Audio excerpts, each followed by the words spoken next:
The room fell silent as the computer screens flickered with strange patterns. Dr. Alan Carter leaned forward in his chair, his eyes fixed on the monitor. The NASA Deep Space Monitoring Station in Nevada had picked up something unusual, a signal that didn't match any known pattern.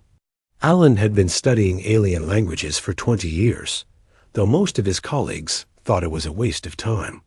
Now, at age 45, with gray starting to show in his dark hair, he might finally have proof he wasn't crazy.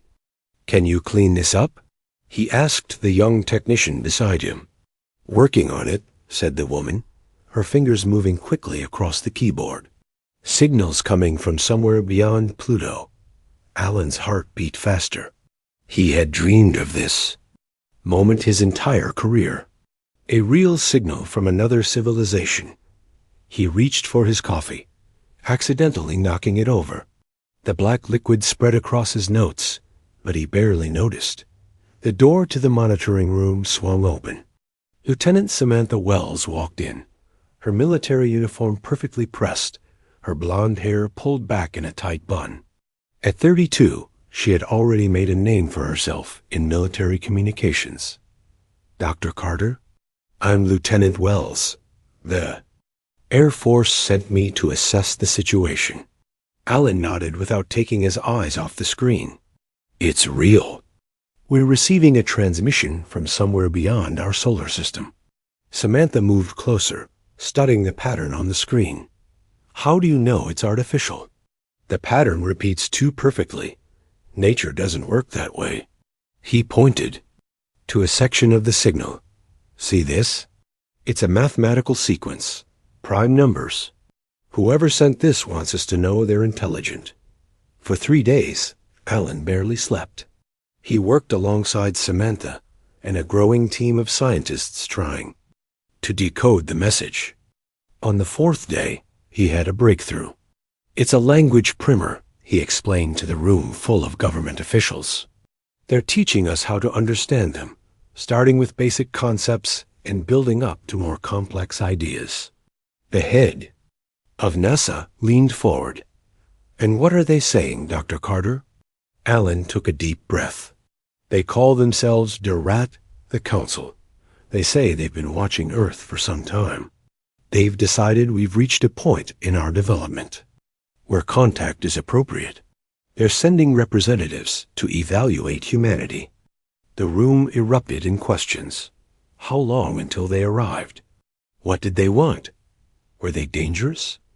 3 months, Alan said. "They'll be here in 3 months." The next weeks were a blur of activity. World leaders held emergency meetings. The United Nations formed a special committee called the United Earth Diplomatic Corps. Military forces around the world went on high alert. Religious leaders offered different interpretations of what the aliens' arrival might mean. Alan found himself working closely with Samantha as they prepared for first contact. They were joined by Dr. Patricia Morgan, a biologist with expertise in evolutionary theory, and William Hayes, a veteran diplomat known for his work in conflict zones. "Do you think they're coming in peace?" Samantha asked one night as they took a rare break on the roof of the research facility, looking up at the stars. Alan shrugged. The message wasn't threatening, but they referred to an evaluation. "That suggests they see themselves as having some authority over us." "I don't like the sound of that," Samantha said, her hand resting near her sidearm out of habit. "We need to keep an open mind," Alan replied. "This is the most important moment in human history." As the day approached, a special facility was built in a remote area of Colorado. It featured meeting rooms designed based on the specifications sent by Durat, with atmospheric controls that could be adjusted for different breathing requirements. The world held its breath on the day the alien ship was due to arrive. It appeared first as a small dot on radar, then grew visible to telescopes. News channels showed blurry images of a massive vessel entering Earth orbit. It was unlike anything humans had built, a gleaming structure that seemed to bend light. Around its surface Alan, Samantha, Patricia, and William waited at the landing facility, along with a small group of world leaders. A shuttle departed from the main ship and descended to Earth. It made no sound as it landed, settling gently on the ground despite its size. A door opened in the side of the shuttle. The humans watched as 5 different creatures emerged. They walked on 2 legs, but looked nothing like humans. The leader stood nearly 8 feet tall, with iridescent scales covering its body. Its 4 eyes blinked independently as it surveyed the welcoming committee. Behind this imposing figure came 4 other aliens, each different from the others. One appeared to be made of living crystal. Another had 6 limbs and moved with fluid grace. The third was short and stocky with thick fur. The last one floated slightly above the ground, its body semi-transparent. Alan stepped forward with a translation device he had helped develop based on the Council's transmitted language primer. The tall alien spoke, its voice a series of clicks and whistles that the device converted to English. I am Ambassador Vexon of the Zaldari, speaking for Durat, the governing council of civilized space. We have come to evaluate the primitive species that calls itself human. William Hayes, the diplomat, gave a practiced smile and began his carefully prepared welcome speech. But Alan noticed how the alien's eyes seemed to look through the humans, examining them like scientists might study insects. Samantha leaned close to Alan and whispered, "Did that thing just call us primitive?" Alan nodded slightly. "I think this evaluation might be more challenging than we expected." As the formal greetings continued, Alan studied the visitors. The crystal being, introduced as Lithral, seemed to be watching the humans with what appeared to be genuine curiosity rather than the dismissive attitude of Vexon. When the formalities ended and the delegation moved inside the facility, Lithral approached Alan. "You decoded our message," it said, its voice like chimes in the translation. "Most species at your development stage require assistance." Alan wasn't sure if this was a compliment or simply an observation. "We're quick learners," he replied. "That remains to be seen," said Vexon, who had overheard the exchange. The ambassador's 4 eyes blinked in what Alan guessed was a sign of skepticism. "The Council's assessment will be thorough. We have seen many promising species fail our evaluations." As the aliens settled into the facility, the human team gathered in a private room. "They're not what I expected," Patricia said. "No." William agreed.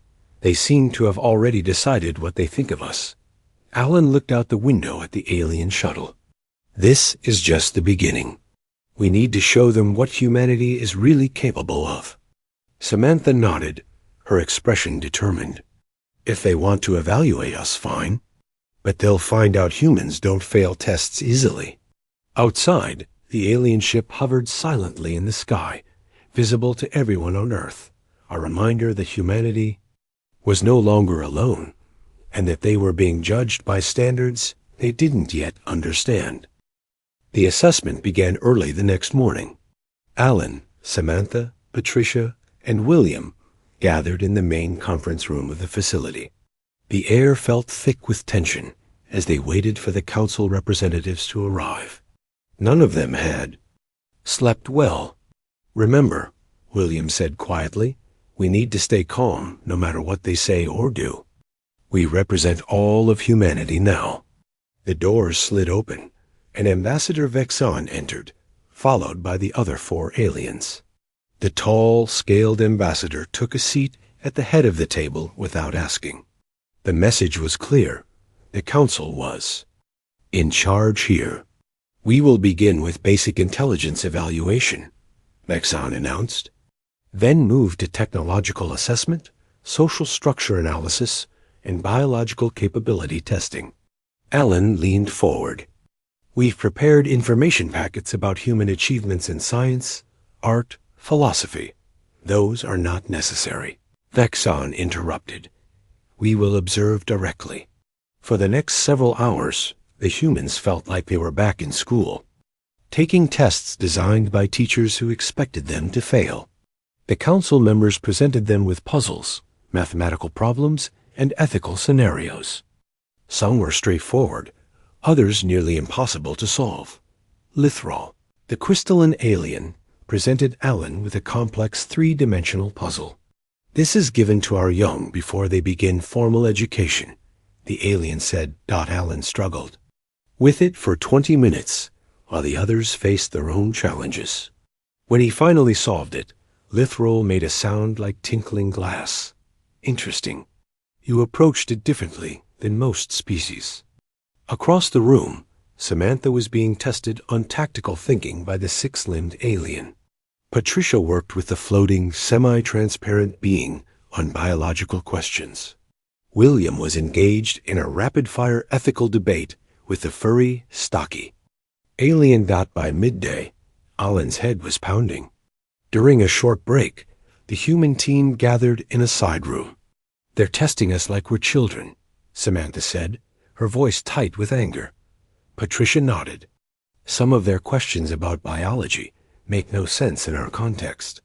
It's like they're applying their standards without considering our evolutionary path. We need to stay positive, William cautioned. This is just the first day. But the next day was worse. The council members visited various locations around Earth, with the human team accompanying them.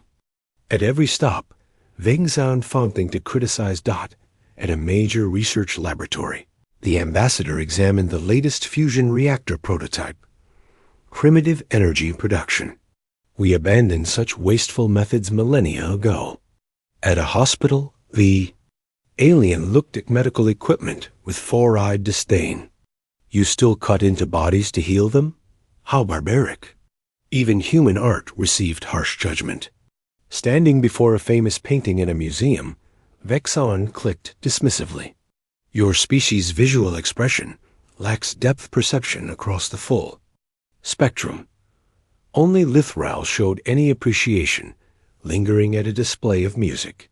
The crystalline being stood motionless for several minutes, listening to a classical symphony through special speakers.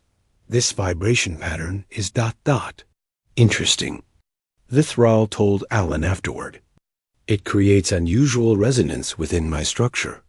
Alan realized this might be the alien's way of saying it enjoyed the music. We call it beauty, he explained. The way it makes you feel. Lithral's crystal body shimmered slightly. Feel, yes. A primitive concept, but not without merit. On the third day, the council demonstrated their own technology.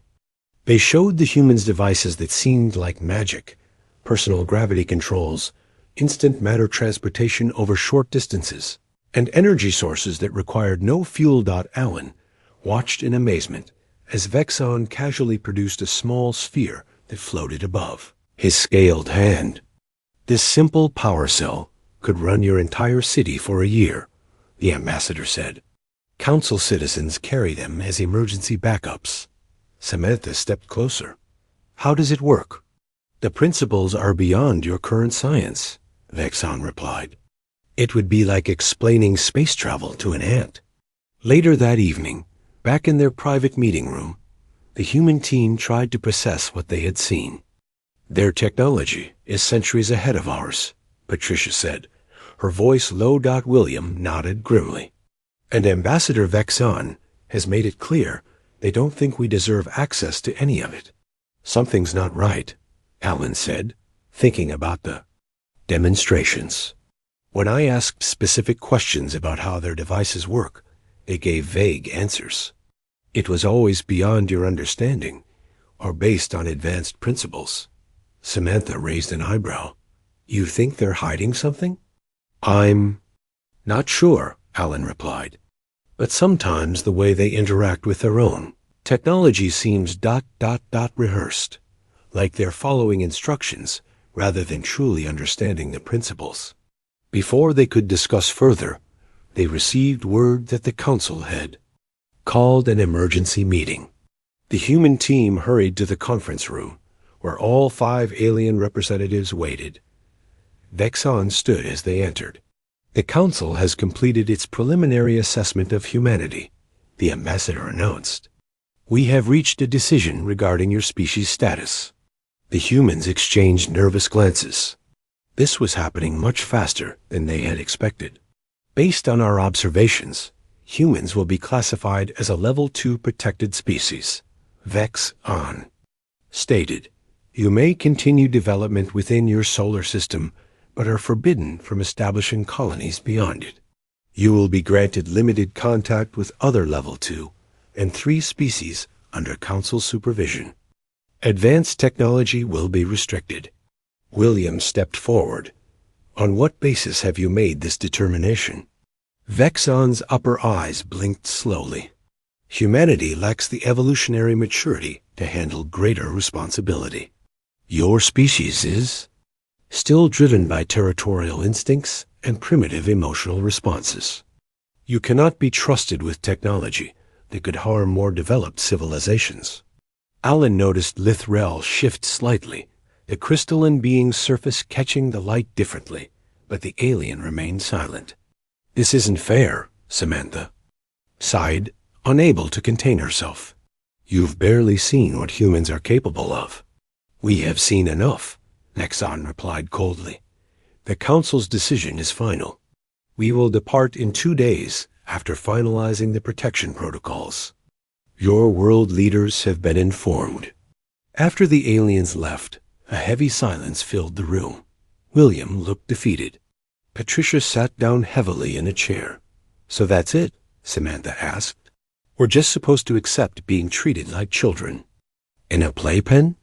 Alan was staring at the door where the council members had exited.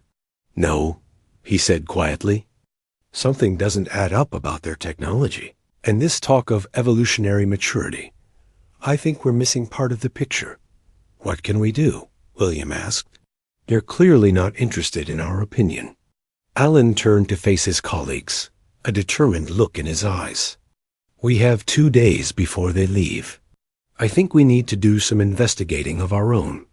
Samantha straightened up, her military training kicking in. I'm in. What's the plan? I don't know yet, Alan admitted, but I refuse to let some aliens, who barely know us, decide humanity's future.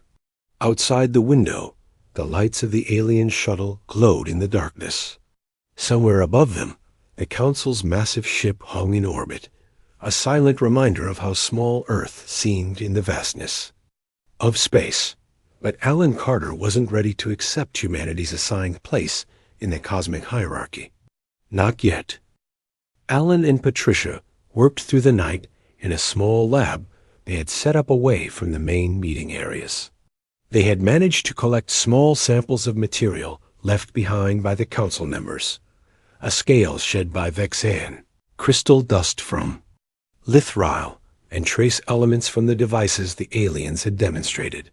Look at this, Patricia said, pointing to her computer screen.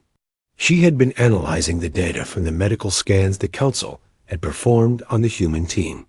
There's something odd about the way they categorized our genetic structure. Alan leaned closer. What do you mean?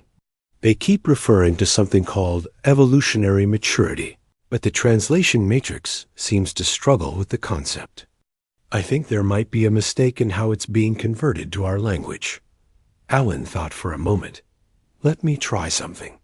He began typing on his keyboard, accessing the translation program he had helped develop. If I adjust the contextual parameters, ... A new set of translations appeared on screen. Patricia gasped. It's not talking about evolution in the way we understand it, she said. It's referring to specific genetic modifications. Look, what they're calling evolutionary. Maturity is actually a set of artificial genetic markers that all council species share. Alan's eyes widened. Modifications they all have, but we don't. Exactly.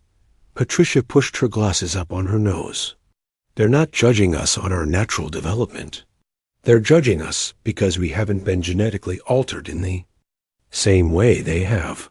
Meanwhile, Samantha had taken a different approach. Using her military credentials, she had arranged private meetings with each council member except Vexan, claiming she needed to discuss security arrangements for their final day on Earth. Her meeting with Lithriel proved most valuable.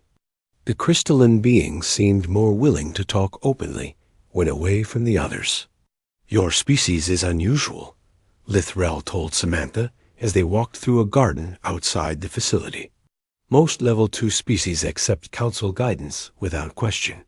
Humans tend to ask a lot of questions," Samantha replied carefully. "We're curious by nature." Lithriel's crystal body caught the sunlight, sending small rainbows across the path. "Curiosity is not always valued by the council.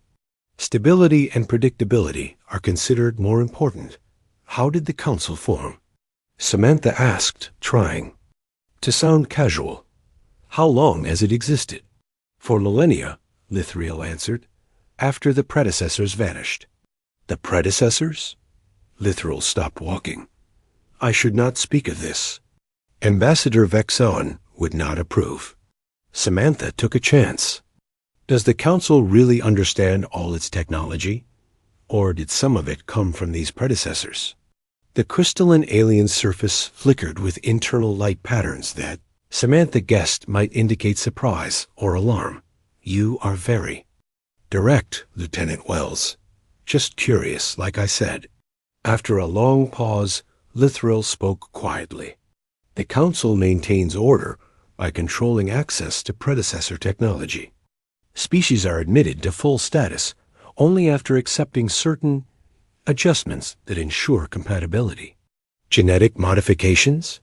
"Yes, they create dependency on council resources and limit certain types of development that might threaten stability."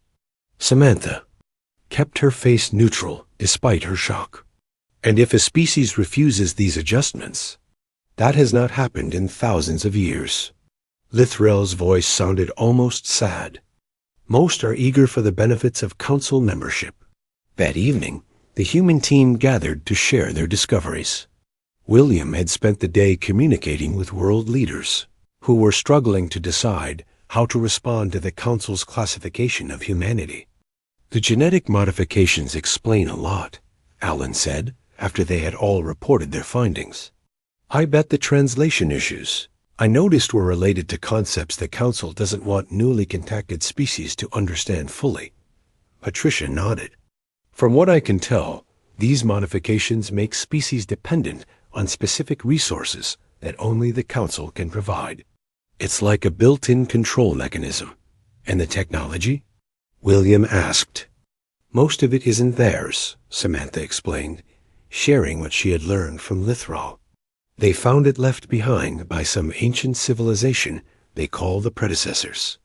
They've been using it for thousands of years, but they don't fully understand how it works." Alan paced the room. "That explains why their explanations were so vague. They know how to use the technology, but not the principles behind it." "So what do we do with this information?" William asked. "The council is leading tomorrow. Our world leaders are divided. Some want to accept the council's terms to gain access to even limited technology. Others are outraged at being classified as primitive." Alan stopped pacing. "We need to show them something they don't expect. If the council has been using technology without understanding it, then maybe we can demonstrate that humans approach problems differently." "How?" Patricia asked. "During their demonstrations, I recorded detailed observations of one of their devices. That energy sphere Vexan showed us. The one that could power a city." Samantha leaned forward. "You think you can figure out how?" "It works?" "Not exactly," Alan admitted. "But I noticed something. The energy signature it emits matches theoretical models some Earth physicists have been working on, Dr. Chun's quantum field manipulation theories." Patricia's eyes widened. "You think we've independently been working toward similar technology?" "Yes," Alan said. "We've been approaching it from first principles, trying to understand the underlying science. If we could demonstrate even a crude version based on our own research, It would show that we don't just use technology, we understand it. William finished the thought. That humans have something unique to offer. Exactly, Alan said. But we'd need to work fast. And we'd need help. Samantha was already reaching for her phone. I know some people at the Defense Advanced Research Projects Agency who've been working on energy technology. If I call in some favors, we might be able to get a prototype of Dr. Chun's device here by morning. William stood up. I'll speak to the President. We need to delay the Council's departure by at least a few hours. And I'll prepare a presentation explaining the theoretical principles, Patricia added. If we're right about this, we need to make sure they understand exactly what we've accomplished. Alan looked at his team, feeling hopeful for the first time since the Council had announced their decision. This is a risk. If we're wrong, we could damage humanity's relationship with the Council even further. And if we're right? Samantha asked. Alan smiled slightly. Then we prove that calling humans primitive might have been a serious misjudgment. As night fell, the team split up to put their plan into action. Alan stayed in the lab, working through the data they had gathered, looking for any additional insights that might help their case. Outside, the lights of the alien shuttle glowed in the darkness, a reminder of how much was at stake. Tomorrow would determine whether humanity would take its place among the stars as equals or be forever limited by the judgment of beings who might not be as advanced as they appeared. Morning arrived with a sense of urgency. William had managed to convince the Council to delay their departure for a special presentation on human culture. Ambassador Vexan had agreed reluctantly, making it clear he considered it a waste of time. The real reason for the delay was speeding toward the facility in a military transport, a prototype device based on Dr. Chun's quantum field theories. Alan hadn't slept at all. He'd spent the night reviewing the theoretical principles behind the device and preparing to explain them to the Council. Patricia worked alongside him, organizing their findings into a clear presentation. The transport is 5 minutes out, Samantha announced, entering the lab with 2 cups of coffee. She handed one to Alan. How are you holding up? Nervous, he admitted, taking the coffee gratefully, but also excited. If this works, it could change everything. William joined them, looking tired but determined in his formal diplomatic suit. The Council members are gathering in the main hall. Vexan seems annoyed, but Lithral appears curious about what we're planning. The door to the lab opened again, and 2 military scientists entered carrying a sealed container. Inside was an unimpressive-looking metal sphere about the size of a basketball, with various instruments attached to its surface. Dr. Chun sends her regards, one of the scientists said. The device isn't pretty, but it works. We've been testing it for months. Alan examined the sphere carefully. Will it hold up to a demonstration? It should generate a stable quantum field for about 10 minutes before needing to reset. Not as elegant as what you described from the aliens, but it operates on the same principles. The team made final preparations as the military personnel set up the device in the main hall. Hidden security teams took positions around the facility, a precaution Samantha had insisted on. She didn't fully trust how the Council might react. To their demonstration dot, at exactly 9 o'clock, the presentation began. The 5 Council members sat at the front of the hall, with Vexan in the center. Several human officials and scientists filled the rest of the seats. William stepped to the podium first. Honored representatives of the Council, before you depart. Earth, we wish to share one final demonstration of human culture and achievement. Vexan's 4 eyes blinked in obvious boredom. Proceed, though I remind you, our decision regarding humanity's status is final. William nodded politely and stepped aside. Alan and Patricia took his place, with Samantha standing near the covered device. Rather than showing you art or music, Alan began, We would like to demonstrate a technology humans have developed independently. He nodded to Samantha, who removed the cloth covering the sphere. Lithra leaned forward slightly, crystal surface shimmering with interest. The other council members showed no reaction. This device, Alan continued, generates a quantum energy. Field similar to the power cell Ambassador Vexan showed us earlier this week. Now he had their attention. Vexan stood abruptly. Impossible. Your species does not have access to such technology. We developed it ourselves, Patricia explained calmly, based on our understanding of quantum field theory. Alan activated the device. The sphere hummed softly, and a gentle blue glow surrounded it. Instruments on a nearby table displayed readings of the energy output. As you can see, Alan said, the field is stable and generating power. The output is smaller than your device, but the principles are the same. Vexan moved closer, examining the sphere with all four eyes. You stole this technology. It must have been copied from our demonstration. That would be quite impossible. In such a short time? Patricia replied. This prototype has been in development for years. Dr. Chung's research team has been working on quantum field manipulation since before we knew the council existed. Alan continued, but what I'd like to draw your attention to is not just that we created a similar device, but how we approached its development. He displayed a series of equations and diagrams on the large screen behind him. These show the theoretical framework we developed to understand the underlying principles. We didn't just build this device. We understand exactly how and why. It works. Patricia took over, explaining the scientific journey that had led to the prototype. She showed earlier versions, failed experiments, and the gradual refinement of both theory and practice that had resulted in the working model. Lithriel moved to examine the diagrams more closely. These equations, they describe the quantum interactions in a way I have not seen before.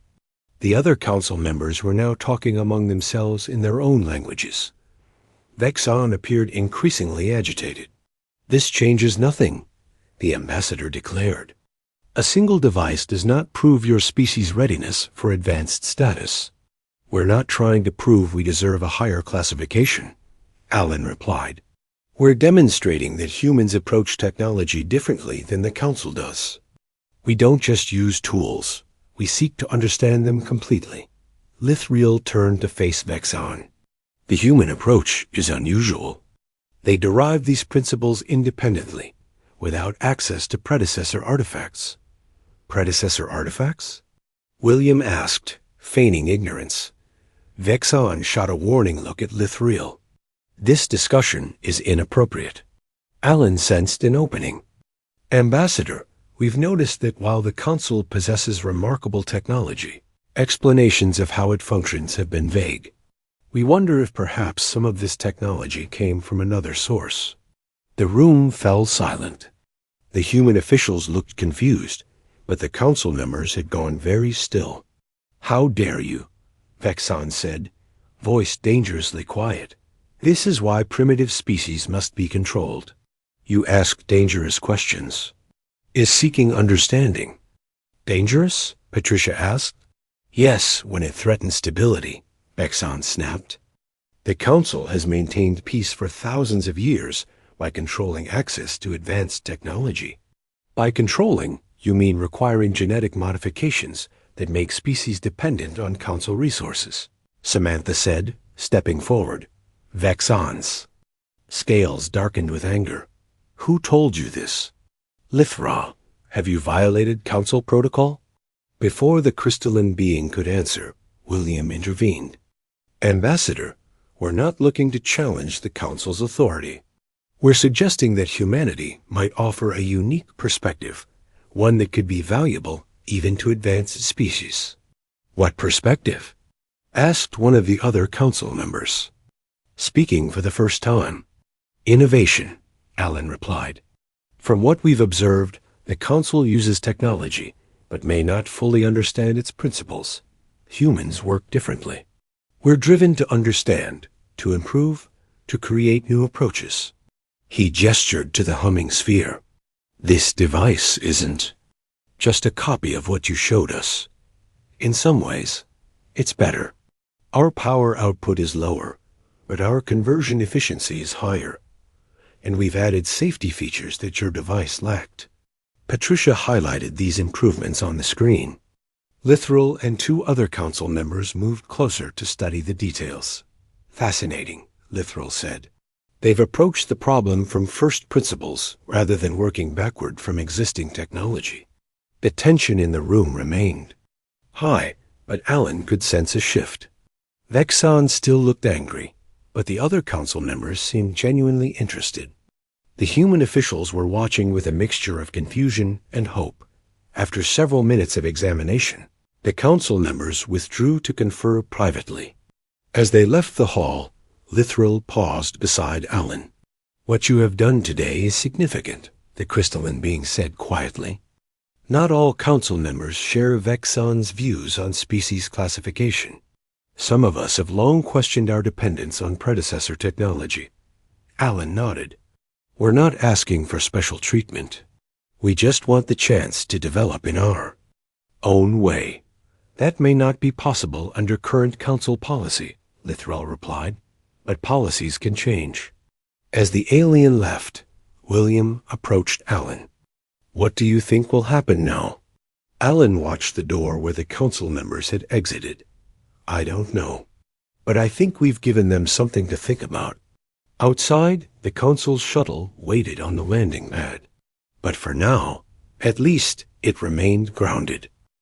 3 days passed with no word from the council. Their shuttle remained on the landing pad, but the aliens stayed mostly in their quarters. World leaders grew anxious. News channels speculated endlessly about what was happening. People around the globe watched the sky, wondering if more alien ships would appear. Alan, Samantha, Patricia, and William continued their work at the facility, waiting for the council's response. They gathered in their meeting room on the morning of the 4th day, tired but determined. "Something big is happening," Samantha said, checking her phone. "Military satellites have detected movement from the main council ship in orbit." Alan looked up from his notes. "What kind of movement?" "A smaller vessel separated from the main ship about an hour ago. It's on its way to Earth." William's phone rang. After a brief conversation, he turned to the others. That was the president. "The council has requested a formal meeting this afternoon. All world leaders have been invited to attend via video conference." Patricia nervously adjusted her glasses. "Do we know what they've decided?" "No," William replied. "But whatever it is, it's important enough to delay their departure and call in a second ship." The hours crawled by as they prepared for the meeting. Security around the facility increased, with military vehicles establishing a perimeter. At exactly 2 o'clock, they were called to the main hall. Inside, the 5 original council members were already seated. Ambassador Vexon sat stiffly in the center, scales darkened to an almost black color. Lithril and the others were arranged to one side. On the other side sat 5 new aliens who had arrived on the second shuttle. Large screens showed the faces of world leaders from across the globe, watching and waiting. The tension in the room was almost unbearable. Vexon stood. "Humans of Earth, the Council has deliberated on recent developments. Our original assessment of your species has been challenged by new information." Alan exchanged quick glances with his teammates. This was unexpected. "The demonstration of your independently developed quantum field technology has raised questions about the Council's standard procedures for species classification." Vexon continued, sounding as if each word pained him. "For the first time in thousands of years, the Council finds itself divided on how to proceed." One of the new aliens rose. This one had a humanoid shape, but with skin that shifted colors like oil on water. "I am High Counselor Zevril. I lead what you might call a progressive coalition within the Council. We have come to offer an alternative to Ambassador Vexon's classification. Vexon's 4 eyes narrowed, but he remained silent. The Council has maintained stability in this sector of the galaxy for millennia, Zevril explained.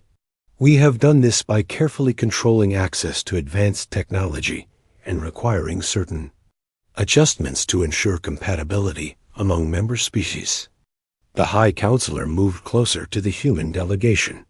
Your demonstration revealed something unexpected. Humans have independently developed theories that took our ancestors centuries to formulate, even with access to predecessor artifacts. Predecessor artifacts? One of the world leaders asked through the video link. Ancient technology, Zevril explained, left behind by a civilization that vanished long ago. The Council was formed to manage these powerful tools and prevent their misuse. Lithril joined Zevril. Most Council species learn to use predecessor technology, but few truly understand it. We follow patterns established ages ago. Your approach is different. You seek to understand principles first, then build technology based on that understanding. Vexan stood again. This approach is dangerous and unpredictable. It is why humanity must be restricted. Without proper genetic modifications and strict oversight, humans could develop in harmful directions. Or beneficial ones, Zevril countered. Our coalition believes there is value in diversity of approach. The Council has been stagnant for too long, using the same technologies in the same ways, without true innovation. The human leaders on the screens began to talk among themselves. William stepped forward. What exactly are you proposing, High Counselor? 2 paths lie before humanity, Zevril replied. You may accept Ambassador Vexon's classification, with its restrictions and eventual genetic modification requirements. This is the traditional path to Council membership. The color-shifting alien gestured toward Lithril, and the others beside him. Or you may join our progressive coalition as research partners. We offer shared knowledge and limited technology exchange, but no restrictions on your development and no required modifications. Vexon's scales darkened further. You would give them freedom to develop dangerous technologies? This violates our most sacred protocols. Protocols established to control, not to foster growth, Lithril responded. The demonstration proved humans can develop safe, efficient technology without our guidance. The debate between the 2 alien factions continued, sometimes in languages the translation devices struggled to convert. The human delegation and world leaders listened carefully, trying to understand the implications of each option. Finally, William asked for time to confer. The aliens agreed to a short recess. The human team gathered with virtual representatives from major governments to discuss their options. Some leaders favored Vexon's path, arguing that even limited access to advanced technology would accelerate human development. Others were deeply suspicious of the genetic modifications and restrictions. I don't trust either faction completely, Samantha said bluntly during the discussion. Both want something from us. Alan nodded. The traditional council wants obedient new members. The progressive coalition wants our approach to innovation. Neither is offering partnership between equals. So what do we do? Patricia asked. We can't exactly tell both alien factions to leave us alone. We're already part of this larger community now. William had been listening carefully to the world leaders. Now he spoke thoughtfully. Perhaps there's a third option, one neither faction has considered. When the meeting reconvened, William stood to address both council factions and the watching world. Honored representatives of the council, humanity has considered your proposals. We have a response and a counteroffer of our own. Vex and Zevril both looked surprised. Clearly, neither had expected humans to suggest terms of their own. Earth will not accept classification as a Level 2 protected species, William stated firmly. Nor will we accept genetic modifications that make us dependent on council resources. Vexon began to object, but William continued. However, we also cannot simply join the Progressive Coalition as junior partners. Humanity must chart its own course while still engaging with the wider galactic community. William looked at each alien representative in turn. We propose independent status with diplomatic relations with both council factions. We will share our approach to innovation and scientific discovery, but we will not surrender our autonomy. Alan stepped forward to join William. We believe understanding surpasses mere usage. Humanity does not wish to simply inherit technology. We do not comprehend. We wish to learn, to create, and yes, to improve. Patricia added, we offer a fresh perspective. Where you see danger in our approach, we see opportunity. Not just for humans, but for all species. Samantha completed their unified front. We respect the Council's experience and knowledge. But if that knowledge is incomplete, if you've been using technology without fully understanding it, then perhaps we all have something to learn from each other.